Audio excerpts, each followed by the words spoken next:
নমস্কার। খবরদার কথা নয়, নির্বাচন শেষ, ফল বেরিয়ে গিয়েছে, নতুন মন্ত্রিসভা গঠিত হলো। এখন দেশ কিভাবে চলবে সেটাই হচ্ছে প্রশ্ন। মন্ত্রিসভায় সাংঘাতিক চমক যে রয়েছে ঘটনাটা তা না, এবারের লোকসভা নির্বাচন হয়তো সেই চমককে অনেকটাই কেড়ে নিয়েছে। যেমন আশা করা হয়েছিল বা সাধারণ মানুষ যেভাবে আশা করেছিলেন, সম্ভবত এবারের ফলাফল সেদিকেই দিক নির্দেশ করছে। এখন যে যাই বলুন, এটা তো ঠিক যে গণমাধ্যম যে পদ্ধতিতে প্রচার চালিয়েছিল সেই প্রচারের পরিপ্রেক্ষিতে ফলাফল তার ধারে কাছেও আসেনি। আমি জানি না যে গণমাধ্যম তার নিজস্ব যে সক্রিয়তা সেখান থেকে অনেকটাই পিছিয়ে পড়ল কিনা, বা সেখান থেকে আবার চলে আসার ৭-এর দশক, বিশেষ করে ৭-এর দশকে জরুরি অবস্থার সময় সংবাদ মাধ্যমকে আমরা যে প্রক্রিয়ায় দেখেছিলাম, তখন জরুরি অবস্থার সময় বাধ্য হয়েছিল সংবাদপত্র সহ গণমাধ্যমের উপর নিয়ন্ত্রণ জারি করতে। এই মুহূর্তে নিয়ন্ত্রণের যে পরিস্থিতিটা একটু অন্যরকম হয়ে গেছে। এখন নিয়ন্ত্রণ শব্দটা থেকে নিয়ন্ত্রক এবং অনেক ক্ষেত্রে মালিক হয়ে যাওয়ার নিদর্শন পাওয়া যাচ্ছে। সে যাই হোক, আমরা যে বিষয়টা আসতে চাইছি, আজকে যে বিষয়টা, এই মন্ত্রিসভা কেমন হলো, মন্ত্রিসভা কেমন হওয়া উচিত ছিল, যা আশা করা গিয়েছিল সেই রকমই মন্ত্রিসভা হলো কিনা, বা নতুনত্ব কিছু আছে না, সেই নিয়েই কিছুক্ষণ আলোচনা করব। আমাদের আমন্ত্রণে সাড়া দিয়ে এসেছেন, কৃতজ্ঞতা জানাই, শ্রী মৃন্ময় চক্রবর্তী, সমাজ সচেতক। এই নির্বাচনে যথেষ্ট নজর রেখেছিলেন। মোটামুটি এখানে আমরা যা আলোচনা করেছি নির্বাচনের সময়ে বা নির্বাচনোত্তর সময়ে, রেজাল্ট খবরদার কথা নয়, যা যা বলেছিল মোটামুটি তার ধারে কাছেই আছে। একদম হুবহু ফুলিয়ে দিতে পারলে তো খবরদার কথা নয়, গণৎকার হিসেবে চিহ্নিত হতো। আসলে সেদিকে যাচ্ছে না, প্রেও সরাসরি চলে যায়। কালকে 24 ঘন্টা হয়ে গেল, পেরিয়ে গেল, দেশের নতুন মন্ত্রিসভা নরেন্দ্র ভাই মোদীর নেতৃত্বে আবার গঠিত হলো। এই মুহূর্তে এই মন্ত্রিসভা দেখা, এক নজরে যদি বলেন, কোনো চমক কি দেখতে পেয়েছেন? হ্যাঁ, চমক বলতে কি, চমক বলতে মানে যদি বোঝা যায় যে চমক মানে শব্দটা, বিষয়টা হচ্ছে ধরুন এটার মধ্যে 14টা বিজেপি ছাড়া 14টা মানে শরিক আছে, 14টা দল আছে তাদের মানে এনডিএর মধ্যে। তো মানে অরিজিনাল এনডিএর মধ্যে আরও কিছু নতুন যুক্ত হয়েছে। তারা মানে 53 জন তাদের এমপি, তার মধ্যে 9টা দল থেকে 11 জন এমপিকে তারা আপনার মন্ত্রিত্ব দিয়েছে। তো সাধারণভাবে প্রথমে যে মানে খবরটা বা যা কিছু মিডিয়ার মধ্যে যেটা এসেছে সেটা হচ্ছে যে প্রধান দুটো রাজনৈতিক দল মানে টিডিপি এবং জেডিইউ, তাদের যে সিসিএস মানে ক্যাবিনেটের যে মূল কোর যে কমিটি থাকে, 4টা পোস্ট প্রধানমন্ত্রী সহ যেটা থাকে, সে 4টা পোস্টের মধ্যে তারা দাবি করেছেন, এরকম একটা খবর আছে, মানে মিডিয়ার মধ্যে ছিল, কিচেন ক্যাবিনেট টাইপের যেটা আর কি। তো এরকম মিডিয়া তো মুখরোচক খবর বানানো হয়, ঠিক, মানে যে মিডিয়াগুলি আছে, বা এই খবরটাকে বাজারে ছেড়ে দেওয়ার পরবর্তীতে দেখা গেল যে রুলিং পার্টি এবং যারা এনডিএর মধ্যে আছেন তাদের উপরে একটা মেন্টাল প্রেশারও তৈরি হয় যে ঠিক সত্যি এটা কিনা। শেষ পর্যন্ত এখনও যেটা চলছে সেটা হচ্ছে স্পিকার পোস্ট। সম্ভবত এই মাসের 24 তারিখের মধ্যে সংসদ 22, 23, 24 এরকম বসবে, নতুন যে সাংসদ তাদের শপথ নেওয়া হবে এবং স্পিকার নির্বাচনও করা হবে। তো সেই অনুসারে যদি চমক বলা হয়, যদি প্রধান দুটো রাজনৈতিক দল যারা মূল মানে বিজেপি সরকারের, এই এনডিএ সরকারের মূল দুটো পা, সেই দুটো পায়ের তারা গুরুত্বপূর্ণ সেই অর্থের কোনো দপ্তর পাননি সেই অর্থে। তো মানে না বিহারের জন্য পেয়েছেন, না তামিলনাড়ুর অন্ধ্রপ্রদেশের জন্য পেয়েছেন। যদি তারা কিছু পেতেন, মানে গুরুত্বপূর্ণ দপ্তর পেতেন, তাহলে হয়তো বলা যেত চমক। এই দিক থেকে এটাকে বলা হয় চমক না, চমকহীন। কারণ গত 5 বছরে যারা যে মিনিস্ট্রিতে ছিলেন, গুরুত্বপূর্ণ দপ্তরগুলি তাদের কাছে দেওয়া হয়েছে। আবার গুরুত্বপূর্ণ দপ্তরে যারা ছিলেন এরকম কয়েকজনকে এবার মিনিস্ট্রি থেকে বাদ দেওয়া হয়েছে। যেমন ইনফরমেশন যে মিনিস্টার ঠাকুর, অনুরাগ ঠাকুর, ওনাকে বাদ দিয়ে দেওয়া হয়েছে। কিছু কিছু মিনিস্টারের পোস্টও আপনার প্রমোশনের জায়গাতেই আছে, কিছু কিছু জায়গাতে জ্যোতিরাদিত্য সিন্ধিয়া, তাদের ক্ষেত্রে মানে প্রমোশন তাদের সেই অর্থে। তো সেদিক থেকে চমক বলতে মানে তাদের যে পোষা যে মিডিয়া, সেই মিডিয়ার মাধ্যমে যেটা বাজারে এসেছিল সেই অনুসারে সেটা হয়নি।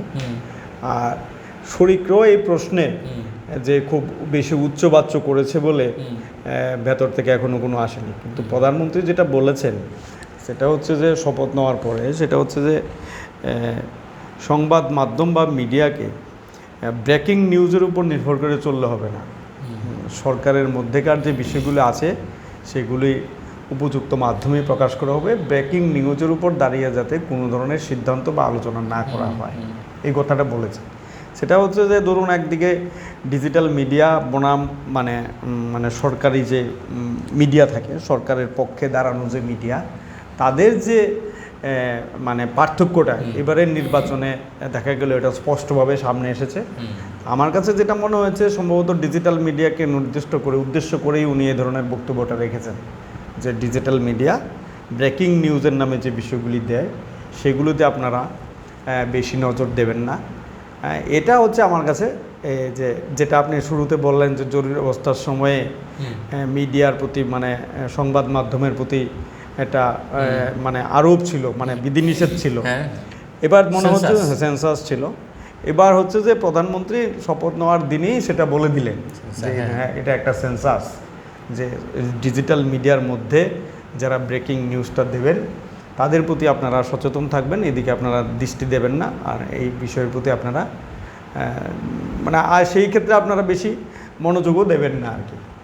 এটা কি আপনি বলতে চাইছেন যে এটা একটা নির্দেশিকা দিয়ে দিলেন? হ্যাঁ, নির্দেশিকা দিলেন। এটা তো আমার বলার না, মানে যিনি বলেছেন, যাদেরকে বলেছেন, সমস্ত মানুষ যারা অপোজিশন আছে, সম্ভবত অপোজিশন যারা আছেন তারাও তো এই ডিজিটাল মিডিয়ার উপরে নির্ভর করেন। তাদের বিপরীত, কারণ এটা দেখবেন ইলেকশন ইন্ডিয়া জোট হওয়ার পরেই আপনার মানে সরকারের পৃষ্ঠপোষকতা করেন যে মিডিয়াগুলি, মানে 28টা মিডিয়া, মুকেশ আম্বানির 18টা আর গৌতম আদানির 11টা, 17টা আর 11টা, এই 28টা যে মিডিয়া, এই মিডিয়া যারা মূল অ্যাঙ্কার থাকেন, উপস্থাপক যারা থাকেন, তাদেরকে বয়কট করার কথাটা তারা বলেছিলেন। আবার ইলেকশনের দিনেও যাতে মানে এই সমস্ত মিডিয়ার মধ্যে যাতে কংগ্রেসের লোকরা না যায় সেটাও তারা এক দফা ঘোষণা করেছিলেন। যদিও পরে তারা সেটা উইথড্র করেন, কংগ্রেসের লোকরা সেই জায়গাতে যায়। তো যাই হোক, আমি যেটা বলছিলাম যে এই মানে সরকারের উপর নির্ভরশীল যে সরকার মুখাপেক্ষী যে মিডিয়া, সেই মিডিয়া বাদ দিয়ে যে নতুন একটা মিডিয়া তৈরি করা হলো, যে ডিজিটাল মিডিয়া, সেই মিডিয়াকে সরকার একটা নির্দিষ্ট নির্দেশিকাই দিলেন, দিলেন যে এই তারা যে ব্রেকিং নিউজ দেয়, তারা যে নিউজ দেয়, সেটা যাতে সরকারের মধ্যেকার যে শরিক যারা আছে তাদের মধ্যে কোনো ধরনের বিভ্রান্তি সৃষ্টি না করতে পারে, এই সমস্ত নিউজের প্রতি যাতে তারা দৃষ্টি দূরে রাখে আর কি, দৃষ্টি যাতে না দেয়। এটা কি একটা নতুনত্ব দেখছেন না যে প্রধানমন্ত্রী নরেন্দ্র ভাই মোদী তিনি এর আগে দুটো টেনিয়রে এই সমস্ত কথা কিন্তু বলেননি, অর্থাৎ মিডিয়াকে খুব একটা গুরুত্বই দেননি তখন। অর্থাৎ এই মুহূর্তে যেহেতু জোট সরকারের প্রধান, একটা গুরুত্বপূর্ণ জোট সরকার, দুটো দল সাংঘাতিক রকমের তার দুটো দিক থেকে ওনাকে সাপোর্ট করে যাচ্ছেন, এই সাপোর্ট উইথড্র করলে সমস্যা হতে পারে। এই যে জায়গাটায় নরেন্দ্র ভাই মোদী এই প্রথম কি চিন্তার মধ্যে পড়লেন যে এই মিডিয়াগুলি কোনো সময়ে তার যে শরিক দলগুলির ওপর প্রভাব বিস্তার করতে পারে, এই আশঙ্কা কি তার মধ্যে জাগ্রত হলো এই কোট আনকোট তার যে নির্দেশ? না, এটা যদি আমরা দেখি যে ধরুন এই যে ইলেকশনের প্রক্রিয়া, এই ইলেকশনের প্রক্রিয়ার মধ্যে যে মিডিয়া, মানে আমরা যাদেরকে মেইন স্ট্রিম মিডিয়া বলা হয়, আমি 28টা যে মিডিয়ার কথা বললাম, সেই 28টা মিডিয়া যদি ধরেন যে বিপুল পরিমাণে সরকারের পক্ষে তারা প্রচার প্রপাগান্ডা করেছে যে একতরফা মানে বিজেপি এনডিএ মানে বিজেপি সরকার বিজেপি যে দলটা সেটা সরকার গঠন করছে কারেক্ট একতরফাভাবে ঠিক। মানে 400 পার তো হবেই, 400-এর কাছাকাছি তারা চলেই যাবে এরকম তাদের আছে। এটা আমি দেখলাম যে সর্বত্রই সমান পরিমাণে বিজেপির যারা মানে মানে মানে গ্রাউন্ড লেভেলের যারা ওয়ার্কার আছেন আর কি, যারা বিজেপি সমর্থিত লোকজন, তাদের কাছেও এই মানে আশ্বস্ত হওয়ার মতো বিষয়টা আছে যে আমরা 370 তো পাবোই, 400 চলে যেতে পারে, এটা আছে তাদের কাছে। এই যে একটা মেসেজ তারা নিতে পেরেছেন, এটা কিন্তু দলটা যেমন সাহায্য করেছে, তার চাইতে বড় বেশি সাহায্য করেছে এই মিডিয়া।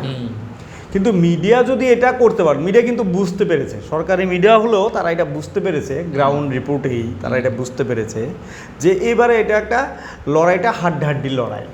হ্যাঁ, মানে দুনো পক্ষেরই জেতার সম্ভাবনা আছে। আমরা বলি ম্যাচটা 50-50, আমরা এটা বলি। হ্যাঁ, যে কোনো ক্রিকেটেই হোক, ফুটবলেই হোক, হকিতেই হোক, যে কোনো খেলাতেই আমরা এটা বলি 50-50। কিন্তু মিডিয়া এই 50-50টাকে সাপ্রেস করে মানে দমিয়ে রেখে তারা এটাকে মানে একদম মানে ওয়াক ওভার দেওয়ার মতন জায়গাতে চলে গেছে।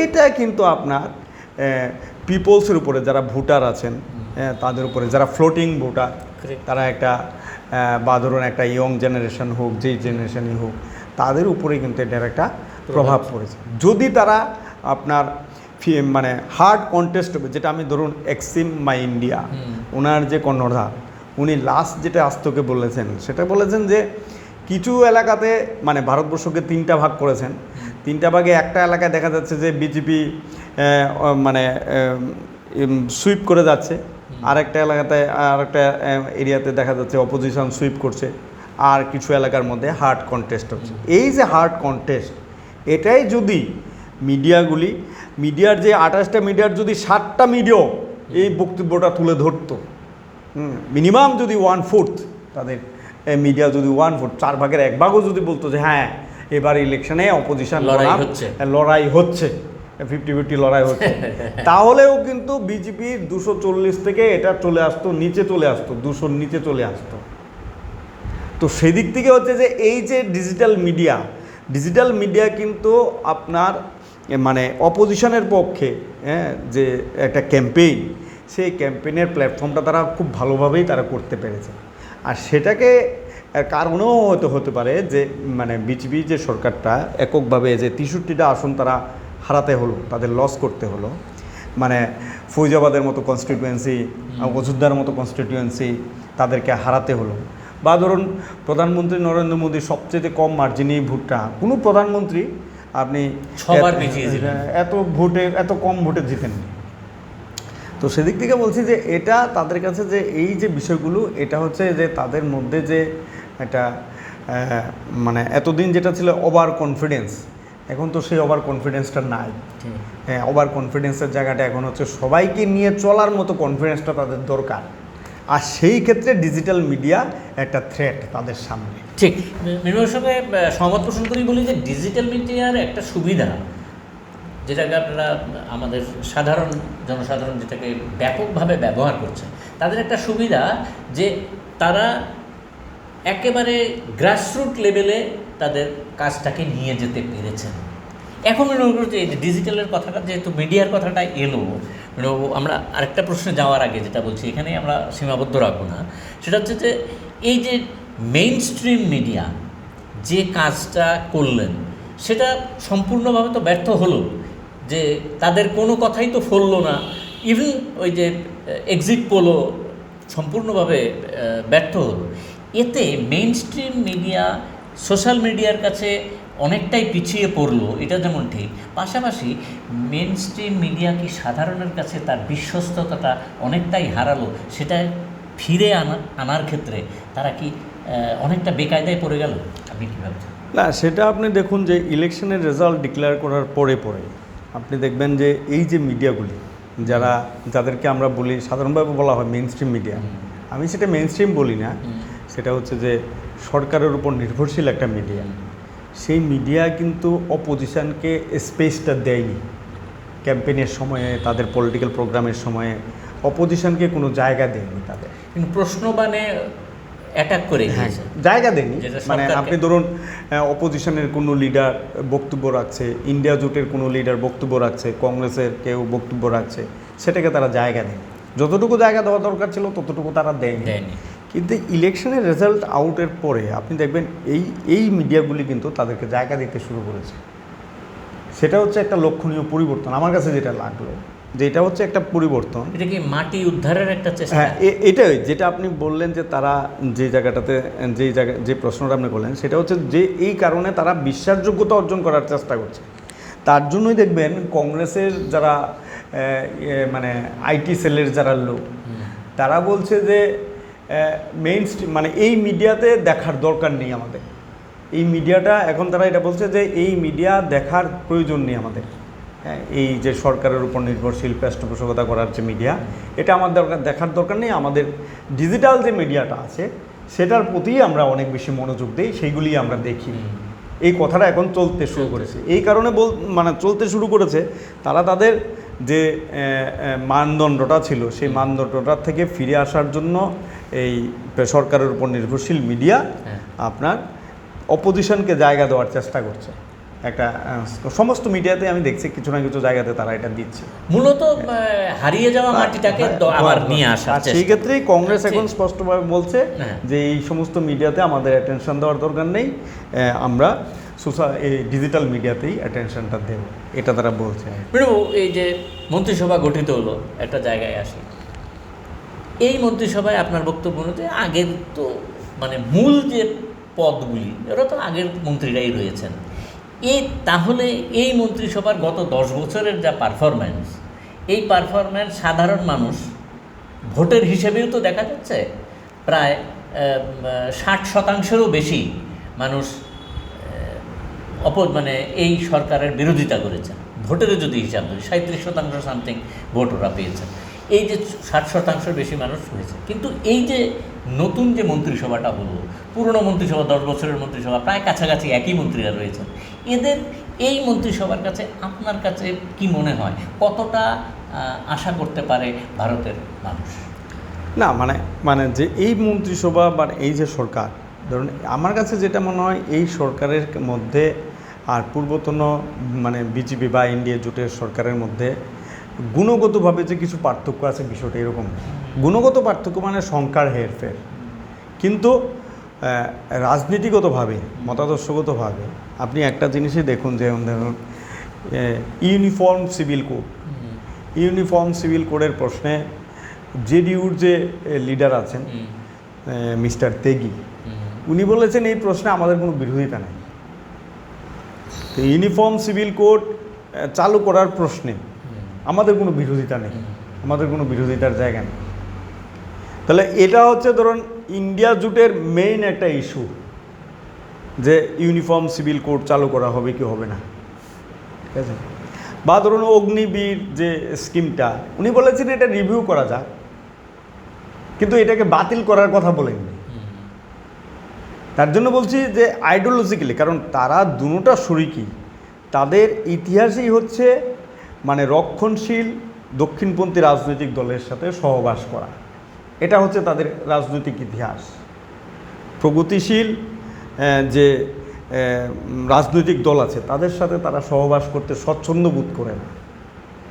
বা ধরেন জাতপাতের যে কাস্ট সার্টিফিকেট, কাস্টের যে জনগণনা, তাহলে জনগণনা আপনি খেয়াল করে দেখুন, যখন জনগণনার বিহারের অ্যাসেম্বলিতে বা বিহার সরকার এটা ডিক্লেয়ার করলো, করার পরে আপনি দেখুন যে কর্পূরী ঠাকুর চলে এলো ভারতরত্নের মধ্যে, আর এই কর্পূরী ঠাকুরের নাতি এবার মিনিস্টার হলো। তারপরে আপনি দেখুন কর্পূরী ঠাকুরের ছেলে হলো। তারপরে আপনি দেখুন যে নীতিশ কুমার বিজেপিতে চলে গেল, মানে মহাগঠবন্ধন ছেড়ে চলে গেল এনডিএর মধ্যে। তার মানে তখন কিন্তু রাহুল গান্ধী একটা সভাতে বলেছিলেন যে কী কারণে নীতিশ কুমার মহাগঠবন্ধন ছেড়ে এনডিএতে গেল, এটা বলেছিলেন। কি কারণ সেটা বলেছেন যে এই যে মানে জাতপাতের যে সেন্সাস, সেটা না করার জন্য নীতিশের উপর চাপ দিয়েছিল বিজেপি, এটা চাপ দিয়েছিল, এটা উনি বলেছিলেন মানে মাস মিটিংয়ের মধ্যে। সবাই তো আর জানে না, উনি বলেছেন আমি জানি কী কারণে নীতিশ কুমার মানে চলে গেলেন। তাহলে ধরুন এটা ওদের পক্ষে করা সম্ভব না, যেটা অপোজিশনের মেইন ডিমান্ড। তার জন্য বা ধরুন আপনি মানে ক্রনিক ক্যাপিটালিজম থেকে তো পিছিয়ে হটার কোনো ব্যাপার নেই, সুযোগ নেই। আজকেই আপনি দেখুন প্রশান্ত কিশোর আপনার নরেন্দ্র মোদীর বিরুদ্ধে অভিযোগ দাঁড় করালেন। কী দাঁড় করালেন? যে কেন বিহারে ফ্যাক্টরি স্থাপন করা হয় না। আপনি গুজরাটে ভোট পান ফ্যাক্টরি দিয়ে, যদি ফ্যাক্টরি না করেন গুজরাটে আপনাকে ভোট দেবে না। বিহারের মানুষ আপনাকে জাতপাত ধর্মবর্ণ দিয়ে ভোট দেয়, সুতরাং ফ্যাক্টরির দরকার নেই। কী বিকাশ লাভ করেছেন আপনি গত 10 বছরে? এই বিষয়গুলি উনি তুলে লেবার উৎপাদন করা আপনি কী করেছেন? তার জন্য বলছি যে বেসিক যে জায়গা, ধরুন আপনার এবারের ম্যানিফেস্টো দিয়ে টিডিপি যে ম্যানিফেস্টোটা দিল, সেইটা ম্যানিফেস্টোটার মধ্যে 10টা না 12টা ডিমান্ডে আছে মুসলিমদের 4%। শুধু 4% রিজার্ভেশনের এটা একটা দাবি, কিন্তু সমস্ত প্রশ্নে হ্যাঁ সমস্ত প্রশ্নে 12টা দাবি রেখেছে মুসলিমদের ডেভেলপমেন্টের সমর্থনের দাবি রেখেছে, যে দাবিগুলো অন্য কোনো রাজনৈতিক দলের পক্ষে এখন আমরা দেখি জিতে গেল করেছে। তার জন্য বলছি ধরুন অনেক 4% এটা শরিকি কম্পালশন স্টেটের ব্যাপার, সেটা তারা অ্যাকসেপ্ট করতেও পারে। রঙ্গরাজ কমিশনের সুপারিশের অনুসারে এটা বিচারিতাটা চলে আসবে, সে যাই কিছু হোক। তার জন্য বলছি বেসিক যে জায়গা, সেই জায়গাতে তাদের সাথে বিজেপি গভর্নমেন্টের কোনো ধরনের দ্বন্দ্ব লাগার সম্ভাবনা খুব কম। বিজেপি এগুলি ম্যানেজ করে নেবে। তার জন্য বলছি যে এই সরকারের কাছে শরিক দল, তারা যদি তাদের স্টেটের কোনো ইন্টারেস্ট হয়, স্টেটের কোনো ইন্টারেস্টের জায়গা যদি থাকে, ধরুন বিশেষ রাজ্যের মর্যাদার প্রশ্ন হতে পারে, সেটা নাও দিতে পারে, স্পেশাল প্যাকেজ দিয়ে দিতে পারে, বেশি আর্থিক সহায়তা তাদেরকে দিতে পারে। তার জন্য বলছি প্যাকেজটা দিলে পরে অন্যান্য স্টেটও তো ওই দাবিগুলি তুলবে, নর্থ ইস্টের স্টেটগুলি দাবি তুলবে, ট্রাইবেল ডোমিনেটিং যে এরিয়াগুলি আছে এগুলি দাবি করবে তো সবচেয়ে বেশি। তো তাদের পক্ষে এগুলি সম্ভব না। তো তারাও জানে আমরা কতটুকু দাবি করব, আর সেন্ট্রাল গভর্নমেন্টও জানে তারা কতটুকু দাবি করবে। যেমন ধর আমি এই ক্ষেত্রে একটা উদাহরণ দিই, যে ত্রিপুরার ডেপুটি চিফ মিনিস্টার যখন ছিলেন মানে জিষ্ণুদেব বর্মা, আইপিএফটির সাথে যে অ্যাকর্ডটা হলো, চুক্তি হলো, বা তিপ্রামথার সাথে যখন হয়, উনি কি বলেছিলেন? এটা তো তাদের দলের দাবি, এটার সাথে আমাদের কি ব্যাপার আছে? আমাদের সাথে যতটুকু সম্ভব ততটুকুই আমরা করবো, এইটার দরকার নেই। তো এগুলোও তো বিজেপি বলতে পারে যে এটা তো তাদের দলের ব্যাপার, এটা আমরা ভারত সরকার যতটুকু পারবো ততটুকুই দেবো। তো তারা তো এতটুকুর মধ্যেই আছে, আইপিএফটিও আছে শেষ, তিপ্রামথও শেষের জায়গাতে আছে। তার জন্য বলছি যে এই সমস্ত বিষয়গুলি ধরে আমাদের মধ্যে ধোঁয়াশা তৈরি করার কোনো প্রশ্ন নেই, কারণ একটা স্ট্রং অপোজিশন, আর এই সরকারের যে নীতিগুলি আছে, যে দাবিগুলো নিয়ে অপোজিশন লড়াই করেছিল, সেই দাবিগুলি নিয়ে আবারও মানুষের কাছে যাবে, মানুষের ভয়েসটাকে রাউজ করে আবার এই সরকারের বিরুদ্ধে লড়াইটা জারি থাকবে। স্ট্রং অপোজিশন বলে দিলেন, সেটাকে সামনে রেখেই বলে সর্বশেষ প্রশ্ন, 240খানা সিট রয়েছে বিজেপির, এই স্ট্রং অপোজিশন থাকার পরিপ্রেক্ষিতে কোনো সম্ভাবনা কি আছে বিজেপির 272 হয়ে যাওয়ার? এখন দুটো সম্ভাবনা আছে, মানে সম্ভাবনা এদিকেও আছে, সম্ভাবনা ওইদিকেও আছে। আমার কাছে যেটা মনে হয় যে অপোজিশনের ঘর যেমন রুলিং পার্টি ভাঙার চেষ্টা করবে। আজকেই দেখলাম ত্রিপুরার একটা নিউজ চ্যানেল দিল যে উত্তরপ্রদেশের সমাজবাদী পার্টির 6 জন সাংসদ দল ছেড়ে দিল, যে কোনো কারণে তাদের হয়ে যেতে পারে, এরকম কিন্তু খবর রটে যাচ্ছে। তার আমার যেটা মনে হয় যে অপোজিশনের তরফ থেকে এটা ওরা বিজেপির ঘর ভাঙানো, বিজেপিকে ভাঙতে হবে। কারণ বিজেপির 240 জনের মধ্যে 240 জনের মিনিস্ট্রি পাবে না, কোনো সুবিধা তো তারা পাবে না। কিছু রাজ্য তো তাদের হাতছাড়াই হয়ে আছে, ঠিক না? হাতছাড়া, যেমন মহারাষ্ট্রে তাদের হাতছাড়া হবেই, হরিয়ানা তাদের হাতছাড়া হবেই। তো এই সমস্ত জায়গাতে বিজেপির যদি সাংসদ সংখ্যাটা কমিয়ে দেওয়া যায়, বিজেপিকে যদি ভাঙা যায়, দুটোই সম্ভাবনা আছে, বিজেপিকে তো ভাঙা যায়। কারণ শুধুমাত্র যে ক্ষমতা পাওয়ার জন্য অপোজিশনের মধ্যেই লোক আছে, ব্যাপারটা এরকম না। ক্ষমতা পাওয়ার জন্য তো রুলিং পার্টির মধ্যেও লোকজন আছে, সেটাও ভাঙা যেতে পারে। তো অপোজিশনকেও দেখতে হবে যে আমার যাতে ওদের ঘরটাও ভাঙতে পারে, যদি তারা এই ঘাসটা করে। কারণ তার জন্য বলা আছে, আপনি দেখুন পল্টু পল্টু পার্টি অনেক দলই হ্যাঁ আছে। অনেক দলই আছে, আমাকে ওইটা টার্গেট করতে হবে যে তাদের পার্টিটার মধ্যেই আমার ভাঙতে হবে, কারণ সেটা দেখুন উদ্ধব ঠাকরের যে ছেলে আদিত্য ঠাকরে বলেছে আগে টিডিপি এবং জেডিইউকে তাদের ঘর রক্ষা করতে হলে স্পিকারটা নিতে হবে, এটা বলেছে। এটাই significant।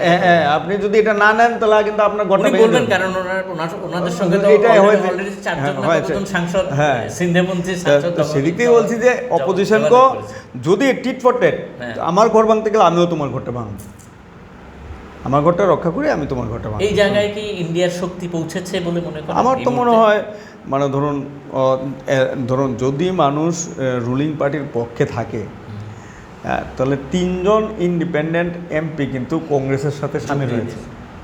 ইভেন লাদাখের যে লাদাখের যে আছে সেটাও ওরা সাপোর্টও করেছে। এসে দেখা সাক্ষাৎ করে সাপোর্ট করেছে। তার জন্য বলছি যদি তাদের কাছে বিজেপির পজিশনটা বা এনডিএর পজিশনটা যদি তাদের কাছে একটা ভয়ঙ্কর বিপদ হিসেবে না থাকতো, তাহলে তারা কেন যাবে না? তার জন্য বলে এই অপোজিশন কাছে এই মেসেজটা কিন্তু মানুষ দিয়ে দিয়েছে যে অপোজিশন বিজেপির আসনটা কমাতে পারে এবং সবারই শক্তিটাকে কমিয়ে দিতে পারে।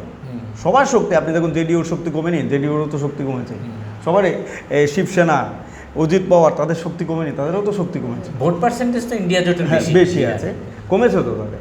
এখনও তো আবার ধরুন মুসলিম ক্যান্ডিডেট আজকে যে মানে তারা যে কালকে স্বপ্ন দিল, একজন লোক নেই মুসলিম, একজন পুরা মুসলিম সম্প্রদায়টাকে তারা আইসোলেটেড করে দিল। একজন মাত্র ব্যক্তি আছেন অরুণাচলের বুদ্ধিস্ট, আর কোনো ধর্মের প্রতিনিধিত্ব এটার মধ্যে নেই, এই মন্ত্রিসভার মধ্যে নেই। তো সেই মন্ত্রিসভা তো ওই তাদের যে স্লোগানটা সবকা সাফ সবকা বিকাশ, এবার এটা দিচ্ছেন না, মোদি পরিবারটাও তুলে দিতে বলেছেন। তো সেদিক থেকে বলছি যে সবকা সাফ সবকা বিকাশ হলে সব ধর্মের লোক তো এখানে থাকতে হবে, তো সব ধর্মের লোক তো নেই, তো সবকা সাফ মানে মেজরিটির শাসনটা এখানে করতে হবে। আর এই মেজরিটির শাসনের বিপরীতে মানে ওই যে মহব্বতের যে বাজার দোকান, সেটা যদি এখানে ইন্ডিয়া জোট আনতে পারে, তাদের কাছে এই সম্ভাবনা মানুষ দিয়েছে। তো ইলেকশনে দায়িত্বটা কংগ্রেসেরই বেশি। কংগ্রেস সবচেয়ে বড় পার্টি, কংগ্রেসের কাছে দায়িত্ব আছে। কংগ্রেস এখনো পর্যন্ত যে রুলে আছে, কতটা মানে আশাবাদী কংগ্রেসের যে 102-এ পৌঁছে গেছে এখন, কিরকম শক্তিশালী মনে করছেন? না এখন ধরুন না, এটা হচ্ছে যে ধরুন কেউ মনে করতে পারে যে ধরুন 2004 থেকে 2014 কংগ্রেসের 10 বছরের শাসন ছিল। তো অনেকে মনে করতে পারে যে বা 2004-এ অটল বিহারী সরকারের পতনের পরে মনমোহন সিং, এটাও তো একটা নরবরের জুটুই ছিল, এটা তো খুব প্রগতিশীল মানে হ্যাঁ ইউপিও খুব শক্তিশালী ব্যাপার ছিল, ব্যাপারটা এরকম না। তো সেদিকে বলছি যে এটা ওই সময়ের চাইতে এই যুগটা অনেক বেশি শক্তিশালী, এই যুগটা অনেক বেশি শক্তিশালী। ওই সময়ের অটল বিহারী বাজপেয়ী সমানের যে বিজেপি বা এনডিএ আর এখনের যে এনডিএ, তার মধ্যে গুণগতভাবেই অনেক বেশি পার্থক্য আছে, অনেক পার্থক্য আছে। সেই অনুসারে কংগ্রেস সেই সময় যে জায়গাতে ছিল, আজকে কংগ্রেস তার চাইতে বেটার পজিশনে আছে। Leader of the opposition Rahul গান্ধীকে কীভাবে ভাবছেন? তা এটা তো না, এটা হচ্ছে তাদের দলের ব্যাপার। যদি অপোজিশন হিসেবে যদি মানে উনি পার্লামেন্টেও অপোজিশনের রোল প্লে করেন, আর পার্লামেন্টের বাইরেও যদি অপোজিশনের লিডার হিসেবে উনি রোল প্লে করেন, ডুয়েল রুলে যদি উনি থাকেন, সংসদের বাইরের লড়াইটাকে ভিতরে নিতে পারবেন, আবার ভিতরের লড়াইটাকে বাইরে আনতে পারবেন, এক্ষেত্রে একটা ভালো সমন্বয় হতে পারে। সে এবার এটা ওনার উপরে নির্ভর করে, ওনার দলের উপর নির্ভর করে। আমরা শুধু বাইরে থেকে দেখতেই পারি, দর্শক হিসেবে আমরা দেখতে পারি, তবে এই কম্বিনেশন খারাপ হয় না। যা বললেন স্পষ্টই বলে দিলেন, ইঙ্গিত টিঙ্গিত নেই, যে সরকার গত 10 বছর চলেছে, সেই সরকারের অভিমুখ একেবারে ব্যাপক পরিবর্তন হয়ে যাবে ঘটনাটা তা না। তবে একটা শক্তিশালী অপোজিশন রয়েছে, বিরোধী পক্ষ রয়েছে, তাদেরও একটা বিরাট দায়িত্ব থাকবে যে ভারতের মতোই চলুক, ভারত আবার জগৎ সভায় শ্রেষ্ঠ আসন নেই, এটাই সবাই চাইবে, আমরাও সেটাই চাই, ভারত সঠিক পথে চলুক। আজকে এইটুকুই থাক, সবাই ভালো থাকবেন, সুস্থ থাকবেন, সকলকে নমস্কার।